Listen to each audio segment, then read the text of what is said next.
She still can't even stand. She's so wobbly. Sean Whaley is furious. She's upset. But 100%. Oh, how the hell are we doing today? Today is April 25th, 2025. Hello again, everyone, and welcome to a brand new edition of Axe Cake Picks, episode 174. And we got a fucking banger of an episode. What a weekend. Strap in, get ready. How the fuck we doing, Joe? How you doing? Yeah, man. They're gonna, TKO as a group, they're gonna have to do well with this UFC card to keep up with what was WrestleMania last week. It was a good one, but I think we may have our qualms in some certain areas of the card, But elsewhere, besides what we'll talk about this weekend, Octagon up to 70 events and Cage Warriors up to 188. And like D-Rock mentioned, we made it to 174. That's a lot of episodes. Hey, we're catching up to the old big UFC, the household. We got UFC Kansas City. We'll recap WrestleMania. I mean, it was good, but it wasn't what I'll say this. I think Joey and I are livers, and we're very old school in the sense that we expect a lot. And when it doesn't meet expectations, we're kind of let down a little bit, but we'll talk about that. We got a great interview with Britton Hess of the Sports Gambling Podcast Network and VSiN. We break down the main card of UFC Kansas City, give you some insight and some picks for that. Huge, not just the first one, not just the second one, but this is Conor Benn and Chris Eubanks' third fight, dating back to the father's fight, baby. This is the biggest fucking card in British history, and I can't wait for it. Chris Eubanks, he did fail to make weight ahead of Saturday's main event versus Conor Benn by 0.5. Now he Did has that to make pay him more of a favorite? Did it spoil his no, I think he's still around minus 170. All right, but he's still but yeah, so we got that big boxing fight. We got some news, a little UFC 106, 107, UFC 316, some jersey announcements as well. Little boxing news. We'll talk about Jake Paul, and then we'll end it with Joey KSW. What number are they? 105. 105, baby. A big one too. Is it the battle of the strongest men? Yeah, man, and that's not even a main event. Adrian Barbosa defending his welterweight belt there, but yeah. What is it? 2 4-minute rounds, right? Yeah, the rule set's a little different, but I don't blame him. You're gonna have to have a different kind of gas tank when you're weighing over 400 pounds. That's Eddie Hall taking on Mariusz Pudzianowski. Jesus, Eddie Hall by massacre. But Joe, we will start with the WWE, and we will start on Saturday. I mean, first of all, the whole Triple H, the way he kicked it off, I thought it was good. Shawn Michaels, he reveals the attendance. The Hall of Fame class was pretty good. We'll start with the World Heavyweight Championship. We have a new World Heavyweight Championship. Jey Uso, he defeats Gunther by submission. Rear naked choke. There's history of Gunther tapping quick. I've seen that. People were talking about it. Ilya Dragunov got him back in the day. I liked it with a rear naked choke. I was kicking myself because I don't know how I faded. I just thought that the moment would have been too big for Jey, and Gunther being the ring general that he is, that he would just have full control of his emotions and, be able to get Jey out of there and retain. We both had Gunther there. We thought that the WWE would, do the opposite sense of shock and not get the pop that they did for the Yeet. So they went for it. They gave Jey the title, and I should have backed him. That's why I'm kicking myself, because I've been riding him all the way since Royal Rumble. And even before that, I said the storyline fits and they could put the belt on him. I just didn't think that they pulled the trigger, and they wound up doing so.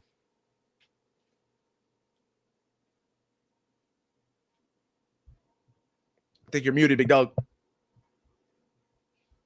That's on me. Sorry. I said, yeah, they gave Jey his WrestleMania moment, and I'm glad that they did. But I don't think it derails anything that Gunther or any plans that they want them to do with him either. They can do whatever they want with him now. Yeah. The New Day, are they Hall of Famers? They win against the War Raiders. We got new champions in the World Tag Team. It was okay. That fight was to me. It's just to get New Day in that, greatest tag team of all time conversation. It was nothing for me. But a star, Jade Cargill, she defeated Naomi. I think she is a beast. I think she's a rocket ship to her back, man. She's gonna be the face of the WWE for the women's side, I think. Yeah. No, she's serious. I mean, that physique, I haven't seen anyone quite like her, they did a lot to get her signed over from the other organization. So getting her, I think, is a big victory for the WWE. TK. And I have this great flag in front of us. It's the flag of the United States of America, and our new United States champion, Jacob Fatu. He defeated LA Knight. This guy was the story of both nights. He stole the show. Just his just everything about him, like the presence of him. And I think maybe he's a little green on the mic, but then again, he gets the crowd riled up. So the fact that he has a little work there and he's already the big star that he is and has the belt, the sky's the limit for Jacob Fatu. I had to get that. Yeah, no, you're good. El Grande Americano. Gracias. Fucking Chad Gable, and the promotion is going. They're backing him. They like him. Yeah. El Grande Americano, undefeated at WrestleMania. Yeah, that's important to note. It's Tiffy time. Shout out Tiffany Stratton. She defeated the Queen, Charlotte Flair. It was glad to see Charlotte. It was a great fight, I thought, and I thought Charlotte Flair putting her over. Exactly. Perfect time to do so. The double cross. The wise man. Paul Heyman stabs CM Punk, stabs Roman Reigns in the back, and teams up with Seth freaking Rollins. I mean, him coming out with the flamethrower was legendary. But I'll say this. Paul Heyman did everything that he said. Roman Reigns went against him. He fulfilled his promise. He got a WrestleMania. He headlined WrestleMania for CM Punk. He got him there. And then he double crossed him. And don't forget that, like you said, there was mistreatment during the the tribal chief era, head of the table era, that he was doing to Paul Heyman. So I mean, it was kind of written there. You just got to follow the storylines, And so, like Were you you said, surprised? I was surprised. But you said Jacob Fatu stole the night. Honestly, you could argue that Paul Heyman was, the talk of the evening, and maybe for both nights, because it seems to have bled over into night 2 as well. If I had a daughter or a son and they wanted to go into WWE to get one promoter, it'd have to be Paul Heyman. He's the greatest of all time. I mean, whoever he's attached to, skies rockets, goes right up to the top, no matter who you are. And shout out Braun Breaker. I think that's a great move on his part, going and turning with Seth Rollins to Paul Heyman. Let's go to Sunday night. So you can lead with that. Yeah, Stephanie McMahon. She kicked off WrestleMania. It's not. I know this might be controversy. I know people aren't fans of Vince. Obviously, the whole thing going on. But there's nothing like him opening up WrestleMania. I get it. Triple H and Stephanie, they try to do it, but it just doesn't have it. Am I wrong? No, it doesn't. It doesn't hit the same. But no, you reap what you sow, and amen. That's that's all you need to say. Yeah, that's all you need to say. I'll say this. I got this one wrong. I thought they were going to continue to have Bianca Belair be undefeated at WrestleMania, but Io Sky, she gets the triple threat match against Mommy and Bianca Belair. Man, they're riding the hot hand right now. And that's kind of what the decision was with getting Jay the title. I honestly was scared. When you mentioned to Bianca Belair undefeated at WrestleMania, and now we're seeing Jade Cargill undefeated at WrestleMania, I thought that they were headed for a collision course maybe a couple years down the road. And Rhea Ripley's Mommy. No matter what, at the end of the day, she's a threat. I mean, the stature she holds, the physicality. As a matter of fact, she could do it all. But like I said, Io Sky is the hot hand, the high flyer. She's just fantastic. She's kind of like following the footsteps of Asuka, being that Japanese superstar. So I think she's super talented. And even without much of the mic work because of the language barrier, she's still over that much. you got to give her the belt. You got to keep her on the belt for as long as she's, as popular right now as she is.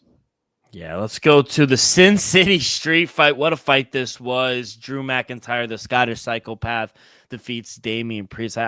From reading a lot of people wanted Damian Priest to win, but I was happy Drew McIntyre won.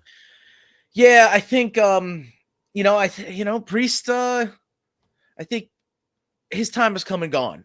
You know what I mean? Like, he's still young in his WWE career per se, but they already gave him the belt. They gave him the title. They gave him his time, his WrestleMania moment. They gave him all that, right? They gave him a faction in the Judgment Day, and regardless of it abandoning him and what have you, and their growth. I think the time has come and gone for Damian Priest, but Drew McIntyre still is to be a legitimate threat for the title picture. There's a lot they could do with him. So for putting him over at WrestleMania, getting his retribution there, who knows what they could do? Like we said, there's a lot they could do with Gunther. There's a lot they could do with Drew McIntyre as well. Yeah, I love that. Let's go to the next one. We had the Fatal 4-Way Intercontinental Championship. I'll say I've been on record. I was not a Dirty Dom fan. I think he was, his character made me really despise him as a person. But from everything I've read and everything I heard, like, he's actually a really nice guy. And I got to give him credit. He is getting better, and he looked really good. I'm happy for him. I'll admit it. He defeated Braun Breaker, Finn Balor, and Pinta, new champ to become the new champion. I was happy for Dom, if I'm being honest. I thought, and then him running back down to the ring to get his moments. Yeah. You didn't really hear boos. People were cheering for Dom. It was organic. It was natural, and that's what he is. He's exactly that. He is a natural, born into the industry. And he's getting better every single time he goes out there. He's become a better wrestler. He's really good on the mic, and he always has been, kind of right off the rip. Yeah. I mean, kudos to Dominic Mysterio. I feel like he could be one of the best wrestlers WWE has ever had. In terms of just the total story that you could tell about him. Right? He could be the face. Yeah, man, that's in the future for him. And his young age, doing what he's doing, it's fantastic to see. And it was a perfect kind of break off of Braun Breaker, not giving him the retain. That he goes into, like you said, the faction with Paul Heyman and Seth Rollins. That's a perfect idea what you do with the guy who's maybe not propelled for the title picture just yet, but man, a lot of stories can be built after that. I was on Penta. I just think that, and I'll talk about hot hands. He was, very backed by the WWE universe, but Dominic Mysterio definitely was more so. Speaking of hot hand in the universe, WWE universe, giving him a big pop, Joe. I believe Joe Hendry stole the show for night 2. I mean, I'm so happy for him debuting at the Rumble, fighting Roman Reigns. Now he's at WrestleMania. He gets Randy Orton his 20th career WrestleMania win. Happy for him. It was so good. And the pop. That pop was massive. Yeah, the WWE universe, it wasn't like they were like, oh, who's this? They know this guy. He's champion. That's right. Yeah, it's kind of like when AJ Styles made his debut at the Rumble. People knew him through like social media and other promotions, and we all knew him because we're up to date with the wrestling industry and the independent circuit. So I think you got to give Joe Hendry his flowers and his kudos, because without him, we wouldn't be getting Randy Orton against John Cena again. Shout out AJ Styles. You did mention him. Surprised?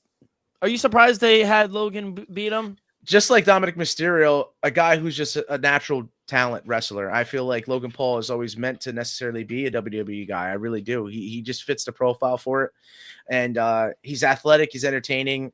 I think he giving him wins at WrestleMania makes him a bigger, like a blockbuster. You could steadily start moving them up the cards, whether it's night 1. Now we're going to have 2 separate nights, and even SummerSlam seeming to be 2 nights as well. I'm thinking of coming up for that, but you could stretch this guy and do many things. I think he may need to win the crowd over a little bit more, and I think that may happen down the line. It may be subjugated to just the WWE universe, may not be a likable guy outside of that, but at the end of the day, you got to build his his turning face organically, as we did with Dominic Mysterio, just to mention him again. Shout out Valkyria and the return of the man, Becky Lynch. They defeat Liv Morgan and Raquel Rodriguez. That was crazy to see. Then have Becky Lynch go ahead and turn on Lyra Valkyria. Insane. I love it. Yeah. Hey, that's the business. And then it ended Well, first they gave Stone Cold, and then he crashed the four-wheeler. That was amazing. He's And getting then sued. And I'm like, yeah, and then the end was the undisputed WWE Championship. John Cena defeated Cody Rhodes, and I guess this is the one that I really wanted to talk about. Kind of lackluster for me, if I'm being honest. The main event. First of all, I don't understand Travis Scott's part in all of this. He's whack. And I just don't believe John Cena is a true heel. Excuse me. Sorry, allergies. It's so hard. It's I the guess truth. the whole I guess my whole life I've known Cena as a babyface. It feels like even the day after he won the title, going on Pat's show and saying, "I'm going home with it," like I don't owe you anything, which I agree with to an extent, but it just feels like it just doesn't come off as genuine. It feels like he's trying way too hard. Is that fair to say? but that's what it is. He's trying to, change the minds or the image of himself of everyone else, right? It's got to be a complete 180 and be something different. And it's an homage also to his doctorate degree, Doctor of Thugonomics. You got to think when he came out, he was that, brash, trash talking, had a little slang, kind of going. So I feel like to him to play that heel part, he got to kind of channel that younger Cena, right? He's got to do so. But yeah, it's just that it's that taste you have in your mouth of him being face your whole life and seeing him in a different light. I don't think you're maybe used to it. It's going to be hard to accept, but it's just interesting hearing all what he's saying and going home with the title. And we talked about it as like, what does that necessarily mean? I think we're going to have to watch and see, as I mentioned that Randy Orton is now involved with there. I didn't think I would see this, I completely face Randy Orton taking on a completely heel John Cena. So I think that's what it is. It may seem a little awkward, but they're going for that. They're going for a 180 on the storyline, and people are complaining that there's a developmental delay, or they're fresh out of ideas and storylines them to make. No, these are two guys that have, earned their stripes, and in the back end of the twilight of their career per se, they're getting their limelight once again, and they deserve it. So I think it's not a lack of ideas. It's actually, more ideas. I think it would take you having some, a goal to say, yeah, let's throw these guys back out in their older age, back out there again to entertain the masses. Because at the end of the day, John Cena and Randy Orton are still capable. They put in the work behind the scenes, and they certainly do in front of the wrestling universe. So, yeah, I think it's a little hard to kind of hard pill to swallow, but it's building. It's building towards something. I don't know what yet, but it certainly is. Are you surprised The Rock didn't show up? Man, it's just it's that part timing stuff, right? For him, he could give us a fucking hour of his day. Yeah, he could, and all the stuff he said leading up to it and everything, and to leave us disappointed. It could be a part of the story. We don't necessarily know. Or it could just be him, like I said, making us as an inconvenience that he doesn't have time for us. So we'll see. We'll see what happens. How would you grade it? I think I gave it a B- overall 2 nights. I could give it a B.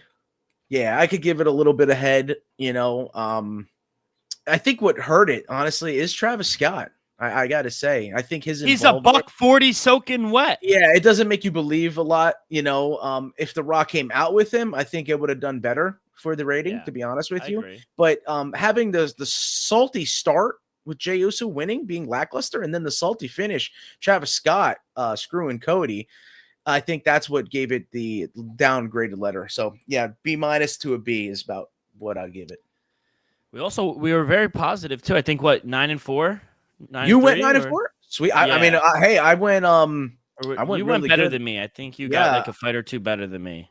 Yeah, man. I had 10-4. Me. Yeah, exactly. Okay. Like you said, a fight or two. So I was like 9-5 then. Yeah, and I did halfway good with PFL last week, so that's why I was looking at my overall. I went 11-5 last week, so really good. On the shout out Fabian Edwards.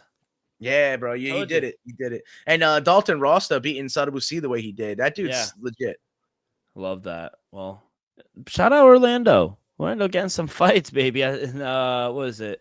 I just went. It was the Walt Disney. It's all right. You a big roller coaster guy. PFL. Yeah. Wait, what, roller coaster? Yeah, like you a big roller? Yeah.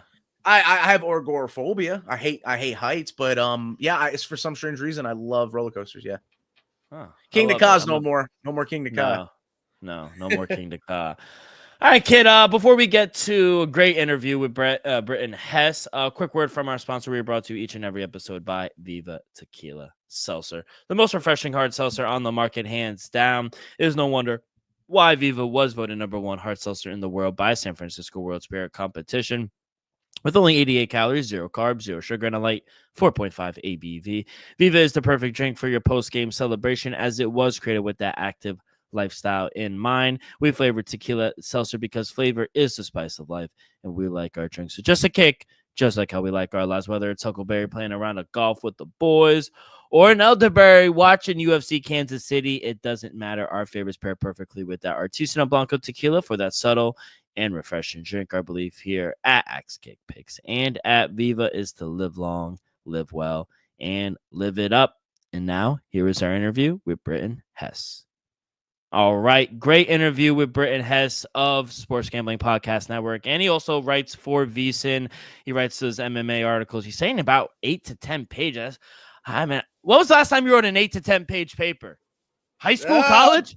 Yeah, I mean, like last year, some of my courses, but yeah, that's about it. Man, I do not. I do not. It's been a while for you, huh? Yeah, I do not miss that. But all right, kid. He gave us some insights, some that we agreed with, some that we were on the opposite sides here. But UFC Kansas City prelims, they go off early around 6 p.m. here on the East Coast, 9 p.m. main card, 6-fight main card, which I like. Yeah. Why don't you start us off, kid? What do you like here? More fights makes for a better night. So yeah, let's kick it off with the women's bantamweight division. Chelsea Chandler's back. We all remember her from the running meet against Norma Dumont, but she's a dog at +250, taking on Jocelyn Edwards at -280. Looking at this fight, you question if Chandler's even committed to the sport, right? The record doesn't state that she's doing too well. And then like I said, the actions inside of it says something else as well. Jocelyn Edwards has fallen flat a couple times. So at first I was looking at this, like, I don't want to touch it. I don't want to put an official play, but Jocelyn Edwards does have some submissions and she does have some finishes, whether it's on the feet or if it does hit the mat, like I said, with the submissions in her back pocket, maybe some ground and pound in there. So Chandler seems, like I said, 1 foot out the door, not really committed to the sport. I think the camp where she's training out, I think it's honestly out there like Stockton. I think it's with like Diaz. I think it's Cesar Gracie out there. I think they're in a little bit of a hardship right now. So I don't think the camp, the vibes are not good. I think you got to have a complete fade on Chelsea Chandler here. Like I said, I normally don't want to touch some of the early fights, and with the women's fight, it could be volatile, but I'll take the favor here. And to get that -280 chalk down, let's have Edwards get this fight done inside the distance. So live on the show bet for you guys, Jocelyn Edwards, ITD, inside the distance at +400. Let's take a chance to make some money on a big favorite in the beginning. Love it. So as we talked about with our guy, Britton, this next matchup, the featherweights, Timmy Kawamba has got some hands, and he's a dog at +150, taking on Roberto Romero at -120. Roberto Romero has a lot of losses on his record, but, he goes out there and puts it all out on the line. Timmy Kawamba, I just like his hands, man. I think they're registered. I think he lands accurately. We're going to talk about Freitas in the main event and his accuracy with his striking, but I think we could have an early insight onto a fight here with Timmy Kawamba. So I'm all over the Dana White Contender Series alum who's had finishes there and finishes in other organizations, and I'm pretty sure, man, Roberto Romero could be an easy out on the feet. So Timmy Kawamba by money line is fair. I don't know necessarily if submission is on the table in this one, but just to play it safe, +115, I'll take Kawamba on the money line. So let's go into the next fight here. Women's strawweight matchup. As Dylan likes to say, I know women. So I got to get in on this one, and I'm just going to lean here because I'm all over Jacqueline Amarin. She's -670. Poliana Viana, +575. I think you do got to get her out. So I got 2 women I'm counting out in this one, and hopefully they prove me wrong. I like to be proven wrong if I'm counting you out that much. Play it down the middle, but Viana, she happenstance gets a arm, gets a neck, finds her arm under the chin in the early parts of a fight, she'll get a submission victory there. But if it doesn't go her way, I think she checks out. I really do. So you can see why the odds maker have her as a complete dog in this one. And there's just no value for Jacqueline Allmer. And even if you take her straight props any which way, they're almost close to favorited. So that's why I'm leaning Jacqueline Allmer. And I think this is her fight to win. And, maybe incorporate in a parlay piece, but it's just too chalky to even do that. So that's why I'm just leaning her way. I want to get a nice victory on my leans going this year. Yeah, I'll start it off with my first pick, Joe. Jacqueline Allmer, world-class grappler. And I think that as much as I do like, how do you pronounce her first name? Polyana. Polyana. She's lost to numerous grapplers in her UFC career, and just in grapplers that are really not on the same level as Jacqueline. Again, I think there are levels to this, and I think if you want a better number here, I took Jacqueline via inside the distance, and you could get that at minus 225. But if you want even a better number, sprinkle a little on via submission. It is her specialty, and you could get that at submission at minus 175. Wow. Yes, that's exactly what I saw, that everything on hers was favorited.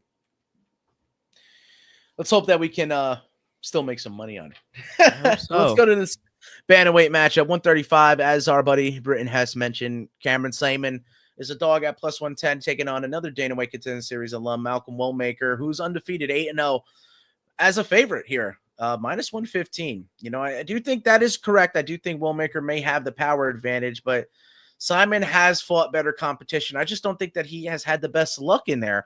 And I do think that he's very smart. And I don't think he's chinny. I think he's young in his career. And I just think he's fought some bad fights against some good fighters. So if he can correct that, fight with some smarter IQ in there, and maybe, do what he can. If it has to take down Woolmaker to get to the judges and secure a victory, I think he's willing to do that now after the losses he suffered. So I'm going to take the dog. I'm going to take Cameron Saaiman. I still like the South African dude here at plus 110. I got two early dogs to go with. And yeah, like I said, if one thing I learned in 2025 is to fade the undefeated fighter so far. And now we're back at the bantamweight division for the next one. Damon Blackshear, big favorite, minus 305, taking on Alton Gailey at plus 385. Alton Gailey, I think he's going to want to keep this fight standing. He's suffered at times with not denying the takedowns, and once it hits the mat, he's drowning in there a little bit. I do see that with him, but he's won some very close fights with his ability on the feet. So I think for Damon Blackshear, he's not going to want to keep this standing. I think that he's going to want to hit this on the ground, but it's his ability to close the show. And he has some amazing finishes, submissions in his back pocket. And he is like one of the few twisters, I believe. And, this and that. But Alton Gailey, even though he does sometimes get on the mat and may look like he's drowning, he doesn't necessarily get submitted all too much. I do think that he's a tough out. It's going to be on the feet that he's going to be tough. And I don't know necessarily if he'll be submitting in this one. So I got to get the value down for Damon Blackshear off at minus 305 is to surprise you guys and take him via decision here at plus 145. May he win some exchanges on the feet. It might be enough, especially if he dominates on the ground. So, yeah, going to take him via decision. Damon Blackshear, plus 145. He's minus 500 right now. He's skyrocketed. Wow. And I agree with the live movement, kid. This is going to be my prop of the night here. I love this. Not by decision. Not by victory either. I'm going to take Damon Blackshear via submission. I think the veteran is going to try to tap out his Chinese opponent. Blackshear, 11 career submission wins out of 16 total wins, including his last two fights. And, I feel like he's going to want to grapple here. And I don't think his opponent is going to want to hang around with Blackshear on the ground. Blackshear, he's always looking to finish the fight on the mat. So I'm going to bet he does that. I saw inside the distance, which I don't mind. I think inside the distance is good because I do think he gets he finishes them. You could get that at plus 130. Just for a little better of a price, you could get Damon Blackshear via submission at plus 165. So I'm going to sprinkle a little on both, inside the distance and via submission. Not bad. Not bad. I have the opposite. We have the same guy, but if it goes to the judges, I'll hit there and you will miss. But if it goes the other way, let's see if the best man wins. Let's go to this featherweight matchup next. I see these guys were supposed to fight a couple times before. Chris Gutierrez minus 135, John Sexy Mexi Castaneda at plus 125. Man, I don't know which way to lean here. The first time maybe I was going Castaneda, second time around I'm like Chris Gutierrez, and now the third time's a charm. I'm going to play this down the middle. I'm just going to take a total. I'm going to take the over 2.5 rounds because I think this has decision written all over it. I don't think one or the other is going to have too much of an advantage on the feet, neither on the ground. Maybe leg kicks from Gutierrez a little bit, but I just don't think that they're going to be as effective. Castaneda is known to check them well. He's good in the clinch. He's going up against the cage. Castaneda could be live as a dog here, and that's why I just played it right down the gut. So over 2.5 rounds is minus 310, so it's favored to reach the judges' scorecards, but to get value for you, taking that total, I'm going to incorporate it on a 3-leg parlay. So that is the first leg, is the over 2.5 rounds at minus 310 between Gutierrez and Castaneda. This next fight in the lightweight division is something I do not want to touch because Evan Elder is a veteran in the UFC. He's had more fights there, and he's favored at minus 185. But Gage Young stepping on a short notice because of what happened to Evan Elder's original opponent. By God, who knows what's next to see with the UFC's characters they got. But Gage Young, shout out to you for stepping up. Plus 175, dog. I don't know necessarily if he's going to be live in here. He had a tough loss against someone who didn't wind up doing so well in the UFC debut for themselves. I had their name on my head, but I'm drawing a blank. But we talked about it. But, yeah, I'm going to stay completely away from this. I have no official play in this matchup between Elder and Young. You have anything? No, I don't get started to the main card, kid. All right. So then in this next one, I'm seeing flyweight division matchup between Matt Schnell. I thought he retired, but he's back. That's what all these retiring and unretirements. But hey, he's favored at minus 170 because he does have some credentials there. But don't sleep on Jimmy Flick. Jimmy Flick has a lot of submissions in his, in his record. So plus 235 here. I think he's live again. I hate to hitting home that these dogs are live, but I think these fights are very close contested, especially with some of the favorites in their circumstance. So, as I went the over in the fight that's closely contested before, though I do think that this is closely contested on the mat, normally with that being said, a finish comes out to fruition. So between Matt Schnell and Jimmy Flick, going under 2.5 rounds here at minus 250. That is the second leg of that total parlay I have. So I'm thinking a submission could happen either way. Schnell loves the submissions. Flick has submissions.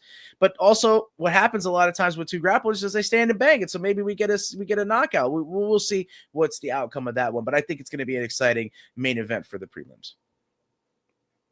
And now we've made it to the main card of UFC Kansas City. D-Rock, I'm going to get you involved right away. This middleweight matchup, Ikram Aliskerov is taking on Andre Muniz. Aliskerov is minus 475, and Muniz is a big dog at almost plus 500, around plus 450, plus 460, and up. So, as I asked Britton, do you think this fight ends in submission? Because that's what I have. I have it right down the middle. I know Aliskerov is not prone to do that. But yeah. I think with some in his, like I said, his record, he can submit you as well. And Muniz, his objective is to get you to the ground. So I got the fight ending in submission at plus 330, just playing it down the middle again. Yeah, I even like the under 1.5 rounds too. You could get that at plus 112. I think this fight is going to get to the mat. Both fighters want to get the fight to the mat. And I think either way, is there a prop to the fight to end in submission? I probably would take a flyer on that as well. Yeah. So I do agree. That's what I did. Yep. Yeah, and to Britton's point, I think Andre Muniz at plus 350, plus 380, I'm seeing almost 4-1 in some books. So money's come to him. Yeah, then the money is where I've seen him last. The money has come on to Muniz.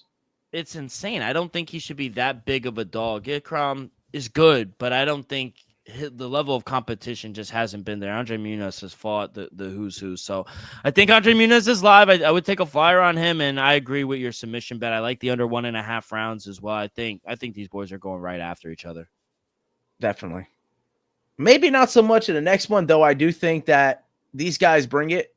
It's just not often that they find themselves getting a finish, So I think a safe bet is the one that I'm taking. I'm capping off my 3-leg total parlay here in this next one. 170 pounds welterweight division. Randy Rude Boy Brown is favorited. He's minus 225. As Nicholas Dalby is normally coming into these fights as a dog at plus 220 is where I saw him. And D-Rock, you said it. You said you see a split. You could see it already. The writing's on the wall that it's a split decision. But I think that it can also go Dalby's way. He's stolen plenty of fights where he's been this kind of dog. And like I said, not to hit it home again, but another one who is a dog who is possibly live. So to cap off that 3-leg parlay, I played it down the middle between Randy Brown and Nicholas Dalby. Over 2.5 rounds, I think it reaches the judges, and it's either person's fight in this one. So at minus 240, it caps off that 3-legger parlay at plus 162. That was over 2.5 rounds. Yeah, Love, over 2.5 rounds, under 2.5 rounds, and then over 2.5 rounds.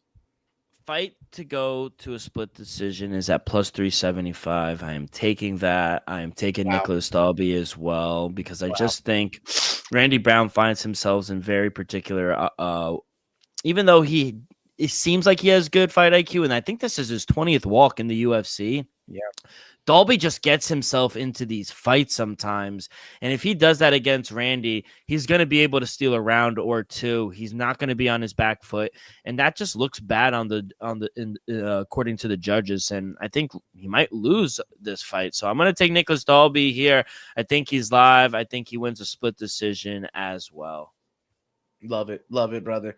Very close one, though, at the end of the day for you to take a bet for going to the split decision.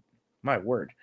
Let's go to this 185-pound matchup between Michel Pereira minus 135, taking on Abus Magomedov at plus 130. What's his first real for Abu Sapien, right? Something crazy like that. But I'm going Pereira here on the money line. I think the X factor is the submissions. I think Abus has struggled with that at times, and the gas tank we spoke with Britain about. I think both have suffered with that.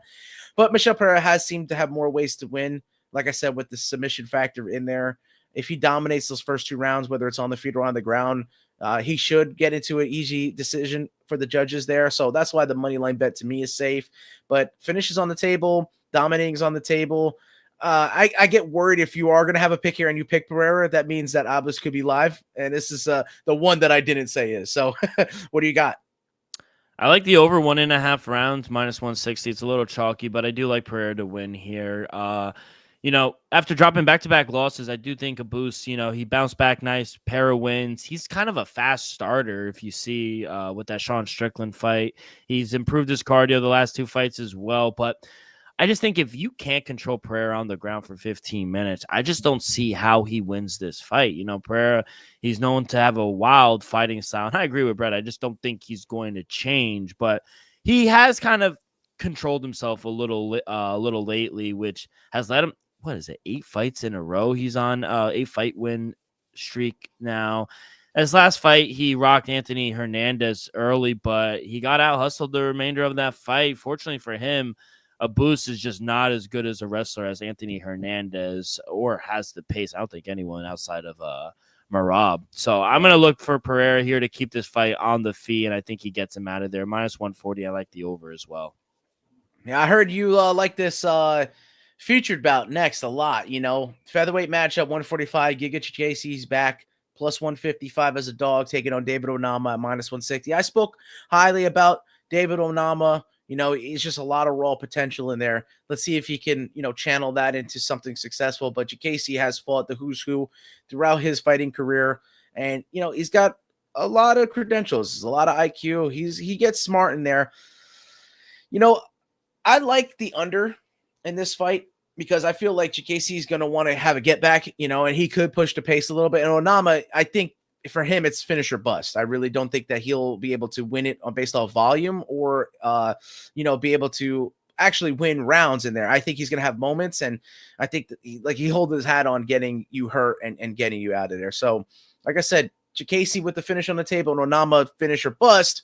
I like the under 2.5 rounds. So I gave you 3 totals that to get you value out of them, put in a parlay. But this one, under 2.5 rounds, is not favored. It is dog price at plus 155. So the odds makers don't see it going that way. They see it going to the judges. But tell me the last time you seen Onama go to the judges. And Chikadze, he has finishes. He has been finished. So I think a finish is absolutely viable in this featured bout. Yeah, this is my pick for fight of the night here. Onama, obviously, tremendous knockout power, durability.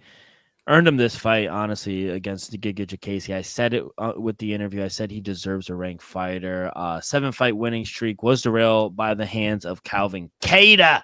Giga Jacasey, though, inactivity. That's what kind of hurts him. He's lost 2 of his last 3 fights. If he could keep this fight standing, strike from the distance, avoid the power of Onama, stay off of his back foot, I think Giga Jacasey is live here, and I think we're going to see him really muster David Onama. So plus 154, I'm going to take the dog. Fantastic. Now we've made it to the co-main event, and it's at 205 pounds, light heavyweight division, where Anthony Smith, seems this is his last fight, regardless of what happens. We talked about it. It's plus 400 dog that I've seen taking out Ming Yang Zhang at minus 405. I mean, the Mountain Tiger is a serious threat. He's big, fast hands, got a lot in his resume from his kickboxing credentials and everything that he's done in the past. But Anthony Smith, man, I've made a lot of money on Lionheart in the past, and I got to go back to the well one last time. Give me Anthony Smith money line. If it hits the mat, fair game, as Britton said. I think Smith can close the show if it goes there. Oh, yeah, that's exactly where he's going to win this fight, on the ground, I think. Was it the Mountain Lion? That's his name or something? Mountain Tiger. Mountain Tiger. He's yet to go to the second round, and I think the UFC is interested by this guy. I actually like the matchup here, because we know Anthony Smith from Omaha, Nebraska. He's getting a hometown fight, close to home, relatively. It is his last fight. He has nothing to prove anymore, and they kind of want to see what this guy is about. They want to see if he could get to the second round. And I think Anthony Smith, like you said, I don't know the exact number, but he has yet to be finished in the first round, and he's fought the who's who. Just the level of competition. Yes, he's knocking people out in the first round, but none of these guys are Anthony Smith. I don't care what you're saying. So, yeah, I'm going to take him plus 340. I think he's live. There's actually plus 370s out there, so shop around. But I like the over 1.5. You could get that at plus money. I'm looking right now. You could get over 1.5 at plus 150. I like that as well. I think he drags it into the third round. Yeah, if it gets even out of the first round, we talked about, stamina issues with other fighters. I think we may be surprised with how bad Zhang's gas tank is out of that first. So we've done it, D-Rock. Here we are. We've made it to the main event of UFC Kansas City. It's a welterweight matchup that, man, we should have seen Carlos Prates be fighting another opponent in Jeff Neal.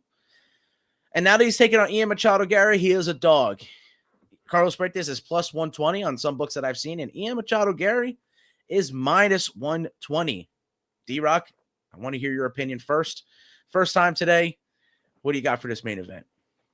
Yeah, I think the one thing, first of all, very good fight. I love this style matchup here between Machado Gary and Carlos Prates. First of all, I haven't smoked a cigarette in over 5 years, and it makes me want to fucking light a dart right now. I got smoke detector above me, so I don't know if that's good, but might not be. I mean, Machado Gary is going to be the much faster and slicker guy out there. And one thing I've noticed about Ian Machado Gary is that, he's great on the mic. He's not afraid to let the crowd boo a boring fight, and I kind of respect that. He's always willing to reset his position. And that's why I don't think he gets caught in bad spots. I think Britton mentioned, kind of boring, lackluster. And yes, that might be true. But as soon as he feels like his back is against the cage in a bad position, he's going to reset his lateral movement. And I think that's going to be the key in this fight. Be willing to reset the fight, utilize his speed, his range. He's going to have the better footwork.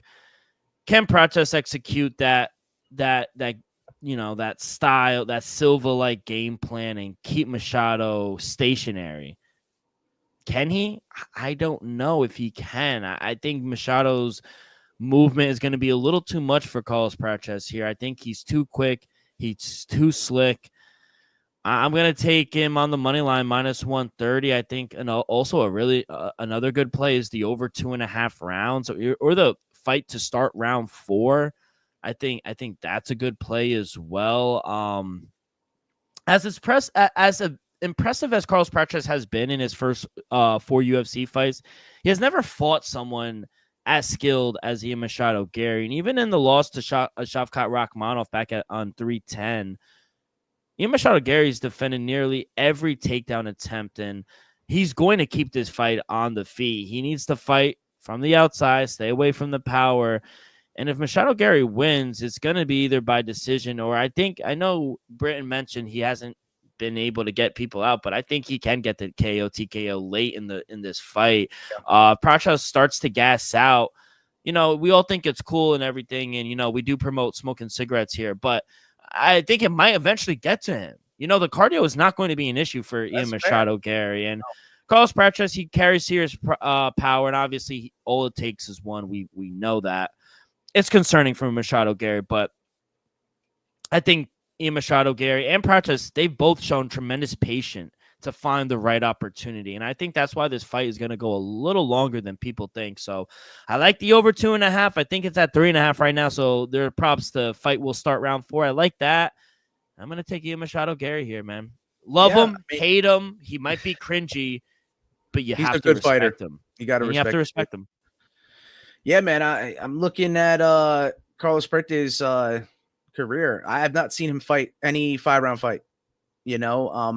He also has been knocked out twice in the first round, and he has 3 career submission losses in the first round. So, that worries your over 2.5, but I actually like the over 2.5. I do think that a finish could happen. And like we said, the fact that he hasn't had any 3-round, anything other than a 3-round fight, I think 4th and 5th round are going to be complete X factors. And then that's the reason why I have Ian Machado Gary inside the distance, because I know you said he denies takedowns a lot, but look how he sliced through Shavkat Rakhmonov's guard. I think Carlos Prates is going to have a non-existing one. I think if it hits the mat, I think Ian Machado is going to slice through like butter and find a way to submit him. I really do. But in those positions, those dominant ground positions, ground and pound, they're going to hurt. And Prates is not going to be able to shell up properly. And who knows, if you shell up too long, depending on what referee you got, could call that fight early. So out of protection for Prates, or just, mistakenly being that he's, shelling up. So, yeah, I Carlos Prates would be a fan favorite to see him get a knockout victory. But I don't see him being able to outpoint it. So I don't think that the decision's on the table either. I think there's more ways to win for Ian Machado Gary. I think it's Prates knockout or bust, in my opinion, in this fight. Yeah. So, yeah, first round, Ian Machado Gary, we've seen what he did to Daniel Rodriguez. That's on the table with the history of Prates. But I like what you said about the over 2.5, and that he's never been in a 4 or 5 round fight. And so 4th and 5th round are going to be absolutely pivotal for Gary here. And so you got to take the favorite. You got to take who's fought better competition, who's fought 5 rounds before. This type of fight kills a hype train. And though he's not undefeated, he's undefeated so far in the UFC in 2025. And this sport is known to humble you. And so you got to fade Prates, who's coming in hot on the hype train.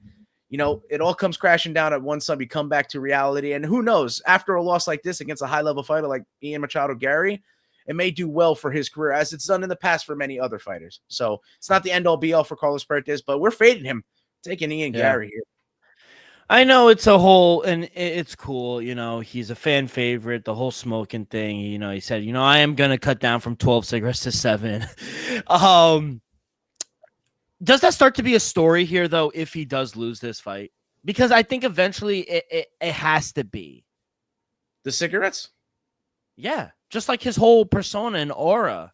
Well, we as Americans, you can say that, but I've been watching Muay Thai for quite a while now, and the Thais, all they do is smoke and fight. So I actually counter that. A lot of my jiu-jitsu players as well, not calling anyone out, but I mean, a lot of them, they partake in the devil's lettuce. You know what I mean? A lot of jiu-jitsu players around the world, some of the best players in the world do as well.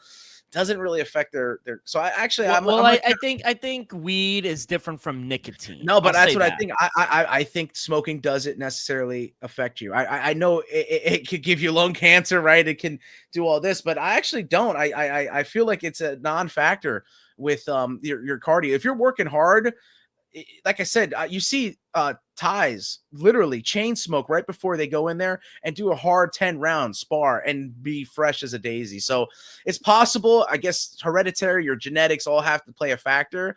So maybe in the American's eye, it could be a story, but to me, no, not at all. I feel like it's more of the fact of him not fighting 4 or 5 rounds than it is him having a cigarette. You know, I mean, come on. No, I hear you. So should be very interesting, kid. Good luck this weekend. I cannot wait for it. Let's go to boxing. Should be fucking amazing. I can't wait for this fight. Tottenham Hotspur Stadium. And we're all going to lead up into UFC Kansas City. We got KSW around 4:00. Yep. We got the Conor Benn, Chris Eubank Jr. fight around 5:30, 6:00, and then goes right into the prelims, baby, right to UFC Kansas City. So we're locked and loaded right now.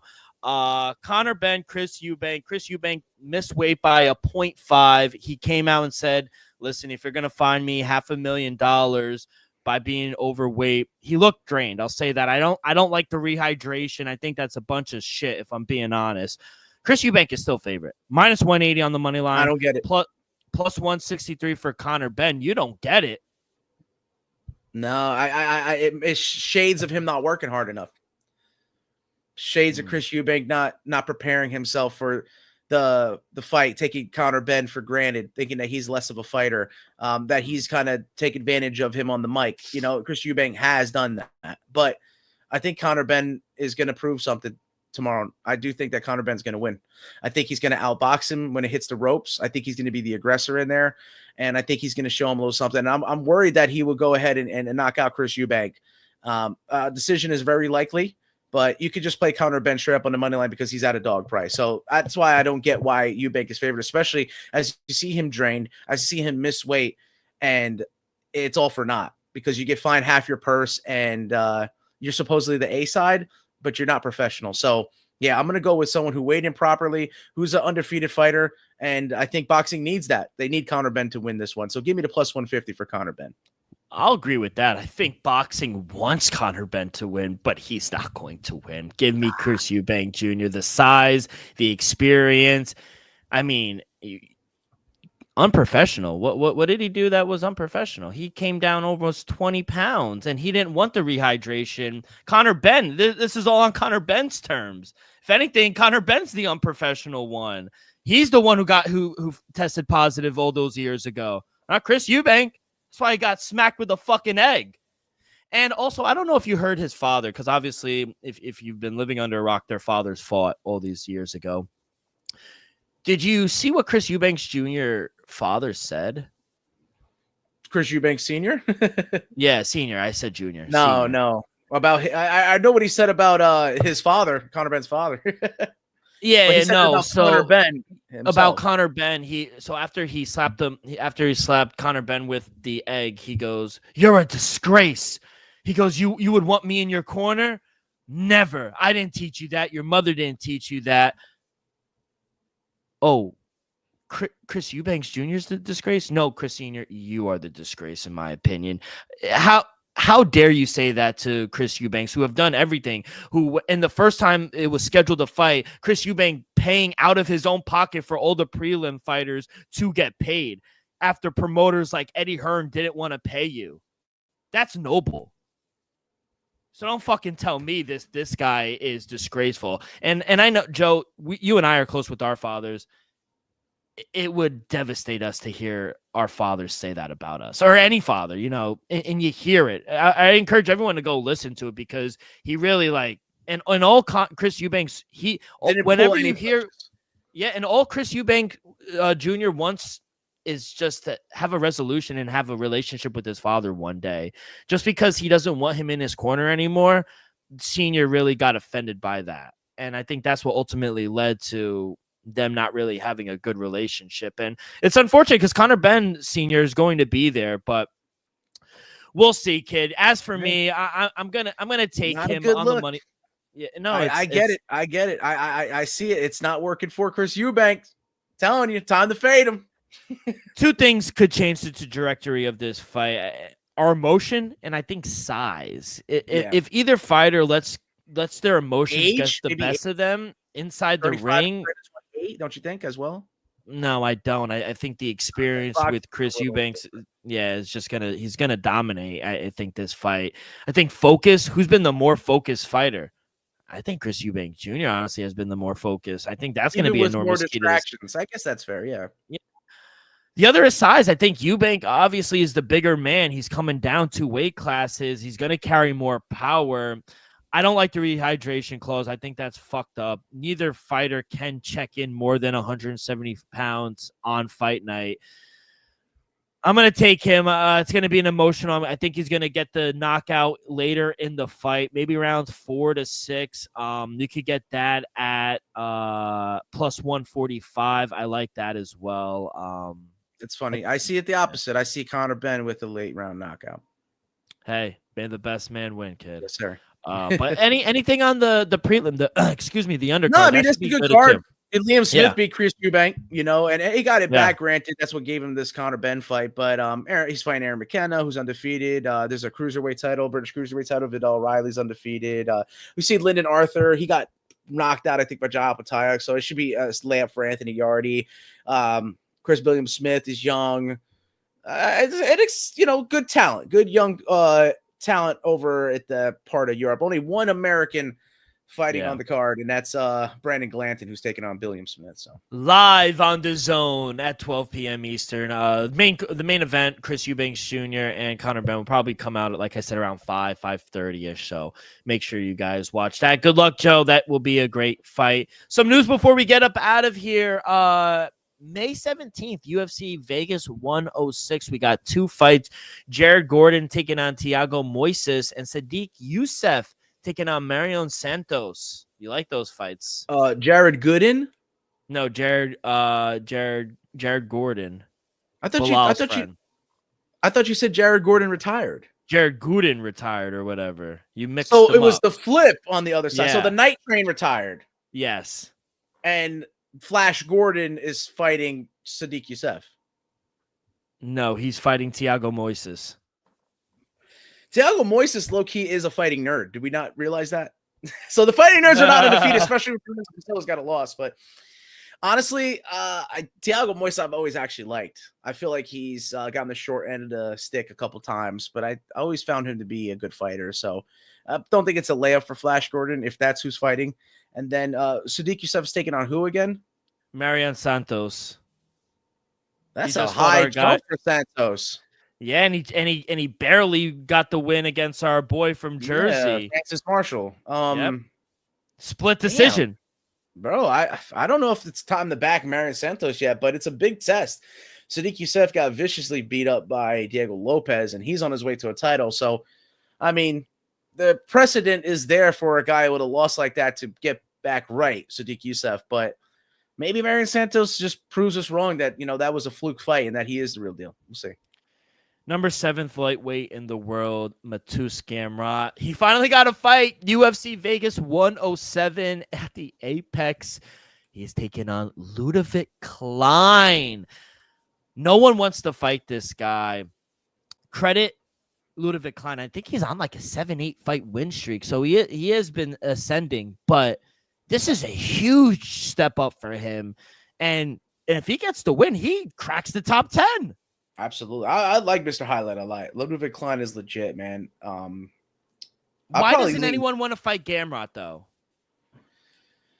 I don't know. I think maybe like people say he doesn't deserve it, but then if you say that he doesn't deserve it, then prove it, right? Prove that he doesn't deserve it. So I don't know. It's interesting, but I honestly though I think I'm gonna go with Ludovic Klein. I think it's time. Gamrot after his past couple of losses kind of soured the double champ of KSW. Speaking of, all right, we got some news for the UFC 316 over here in Brick City, Newark, New Jersey, June 7th. Kevin Holland will take on Vicente Luque. I like that. Kevin Holland making a quick turnaround. And unfortunately, we had a pullout. Shamil Gizaev, he is out. Good. And here steps in Elvis's cousin, Waldo Cortez Acosta. He will take on Sergey Spivak, UFC 316. I like this. Now we gotta go. And then we gotta go support. Elvis has got to show up. We gotta, bring out the Dominican flags. We gotta start. God. Yeah, start. We're gonna have a good time. UFC Baku. Yeah, Baku, whatever. Azerbaijan. Azerbaijan, yes. June 21st, Nazim Sadikov is going to be taking on Nicholas Mata. And what just got announced today, Rafael Fiziev will take on Ignacio Bahamondes. What a fight that is. That's reaction this gets. That's a chef's kiss right there. Beautiful fight. I love that Bahamondes and Fiziev fight. Hate that they're so high level and durable that it might go to the judges, but I hope it's going to be entertaining striking fest throughout. So yeah, I like that. I like that a lot. I don't have an idea yet about that one. So real quick, Joe. Real quick. Majinar Pujanowski and Eddie Hall, they just faced off. Pujanowski 267 pounds, Eddie Hall 334. I was gonna say, let me guess. Oh, okay. Bro, I knew it because there's no way Eddie Hall's making that weight. There's absolutely no way. It was insane. And then lastly, what got announced literally minutes before we jumped on UFC 318 at the Smoothie Center, baby. We got to go to the Bayou. UFC 318, July 19th, the day after my birthday. Max Holloway will defend his BMF title against Dustin Poirier, the trilogy. In his remark, it's the last stance. Coming home. Tell the world. I'll say this, show. A lot of people don't get their retirement fight in their hometown city, so I'm happy for the Diamond. Yeah, I mean, if anyone deserves it, it's your favorite fighter's favorite fighter. I'm going with Dustin Poirier. He's going to knock out Max Holloway. And then we can retire that fucking shitty gimmick belt. Good. Yeah, this is the perfect way to retire it. And honestly, we haven't bought tickets to 316, but Joe, it's the day after my birthday. I might have to spend my birthday down at the Bayou. I think we might have to go see the retirement fight. Yeah, I see two retirements. Dustin Poirier and a damn BMF belt. Yeah. By the way, like I said, boxing news, June 28th at the Honda Center in Anaheim, California, live on DAZN, the home of boxing. Jake Paul taking on Julio Cesar Chavez. I mean, if Chavez takes this fight serious, he's not going to train because he's just not going to. He could win this fight. No. But I don't think he's going to. Even if he trained as hard as he possibly could. No, I disagree. He's royalty. Doesn't matter. Jake's only been fighting for 6 years. About Chris Eubanks Jr. not having the what he's done doesn't deserve what his father said to him. Julio Cesar Chavez Jr. deserves to be disgraced by his father, to be honest with you. Wow. Yeah. So there you go. Because exactly what you said, he doesn't work, no work ethic. He's a joke. He's actually bad at it. But he's actually he actually won a world championship, unlike Jake Paul. So has what's his name? The Tiger King, Andrew Tate. That don't mean nothing. It could have been a belt for the dog shit. No, but like an actually legitimate world-class champion. I don't believe it. You don't have to believe it. It's a fact. I mean, Andrew Tate is doing little kickboxing shit. Julio Chavez Jr. is actually a world champion back in the day. He's won something. He's legitimate. Now, I agree. The work ethic is not there, and I think he's just going there for a payday. But Jake Paul, I mean, he has his hands full, I think. He's not going to go. It's not going to be no easy fight. I don't know. Well, yeah, he won his belt after he positive test for a drug in hand. So, yeah, he had a belt. Yeah. Latino super welterweight belt for one promotion. Yeah. I think it's an absolute gimmick joke. I think he's gonna horrible. I think if Jake Paul didn't break, and we're very hard on Jake Paul as well, but bro, he could not do anything and still get off the couch and whoop. Really, you think so? I think you could. No. Yeah, I do. No, cool. I think now we're just trolling, Chavez. Now we're just trolling. No, but that was good. That was good. KSW 105, kid. You mentioned you're not even going main event. You're going co-main. Yeah, as you mentioned, the guys who just weighed in, Mariusz Pudzianowski, Eddie Hall. I got to touch that fight because though Mariusz Pudzianowski has more MMA fights, of course, he folds when he is the nail. He's a better hammer than he is the nail. And I think Eddie Hall, his size, plus 300 as a dog, gonna take Eddie Hall, world's strongest man. He's gonna win. Let's do it. Kid, thank you so much. Good luck this weekend. Everyone, enjoy the fights, and we will see you guys next week.